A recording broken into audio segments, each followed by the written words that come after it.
Readers, authors, filmmakers, cinema-goers, musicians have been paying tribute to the writer J.G. Ballard, who died yesterday at the age of 78. His novels and short stories influenced generations of writers with an often dark and dystopian vision of the future. He was perhaps most widely known for Empire of the Sun, about his boyhood in a Japanese internment camp in Shanghai, which became a hit Hollywood film. Ballard said everything he'd ever written had been shaped by that experience. Our arts correspondent Nicholas Glass looks back at his life and his work. From a semi-detached in Shepperton, James Graham Ballard, J.G. Ballard, wrote cautionary tales about what lay ahead for all of us. The writing was original and prescient, and it came with a creed. I believe in the power of the imagination to remake the world, to hold back the night, to charm motorways, to ingratiate ourselves with birds, to enlist the confidences of madmen. I believe in my own obsessions, in the beauty of the car crash, in the peace of the submerged forest. J.G. Ballard started out writing short stories for science fiction magazines. In the Atrocity exhibition in 1969, he explored traumatic public events and their psychotic impact on an individual. Ronald Reagan got a chapter to himself a decade or more before he became president. He's the person who notices that Ronald Reagan is going to become an American president when he seems to be an idiot B-movie actor. He's the perfect person because there's no content. You know, he sees this political world coming in which there is no content other than spin, other than performance. His methods were to just cut up contemporary reality, swallow it, without any sort of sense of revulsion, which most English writers had. There was none of that. He relished it. He said, watch more TV, go for it, you know.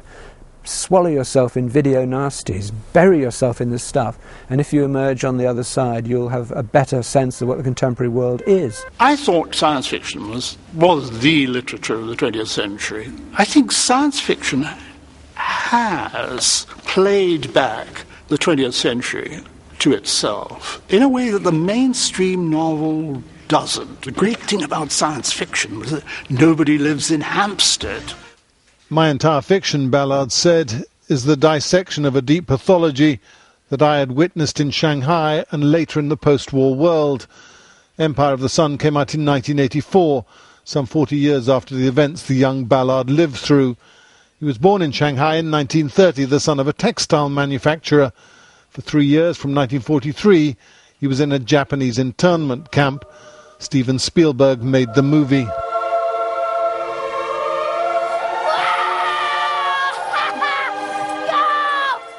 Crash in 1973 was altogether more provocative, more unsettling. A novel about the erotic violence of car crashes. David Cronenberg made the movie. Ballard called Crash the first pornographic book based on technology. He was unflinching. No subject was too dark to explore. The connections between sex, eroticism and death have been explored, you know, for hundreds of years, if not thousands. But it seemed to me that what had once been the sort of morbid playground of a small group of French intellectuals was the standard fare chosen by mass audiences who were going to the movies for the evening. J.G. Ballard wrote 19 novels and as many short story collections. Nicholas Glass, and the author Martin Amis joins us now from North London. Perilously close, but not in Hampstead, Martin Amis, and therefore spared the criticism of J.G. Ballard. But how do you sum him up? More than a science fiction writer, a futurologist, what? I got to know him when I was a teenager. My father, who was very interested in science fiction, described him as the brightest star in post-war science, SF, as purists call it, never sci-fi. He was an exponent of hard science fiction then. This was in the 60s. But it was clear to everyone that the genre wouldn't hold him, that he would have to break out of it. And he wrote some of the best hard SF that has ever been written about familiar themes like overpopulation and so on. But then he became an apocalyptic writer for a while. He consigned the planet to destruction by drowning, by mineralization, by a wind that was like a horizontal avalanche.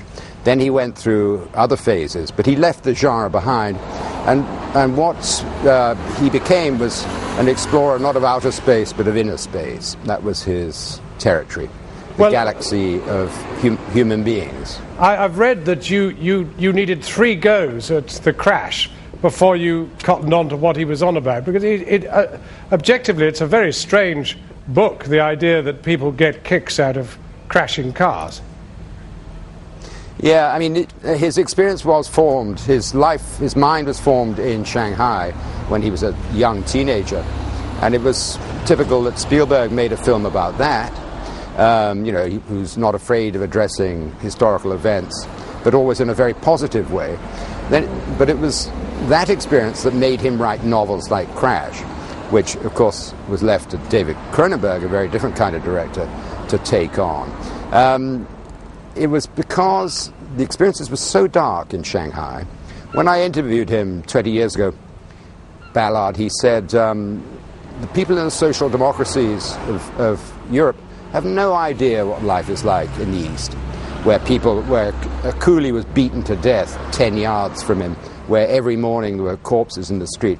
He says, no, they don't know what it's like in the East, and it's as well that they don't.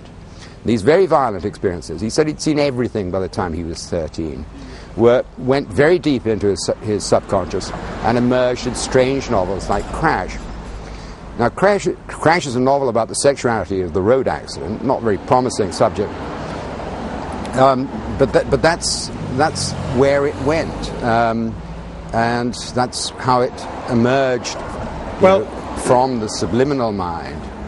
Do you think then that he is the last great British writer whose writing was informed by wartime experience?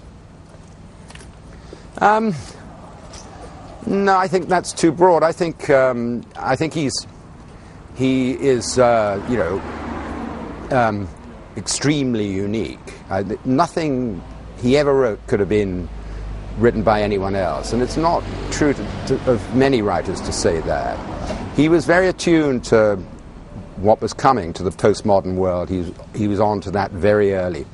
He lived in Shepperton, as has been said, in a house called, Dunroman, with his Ford Escort parked outside, and yet his mind raged with these violent themes that all that had been lodged in his subconscious as a child.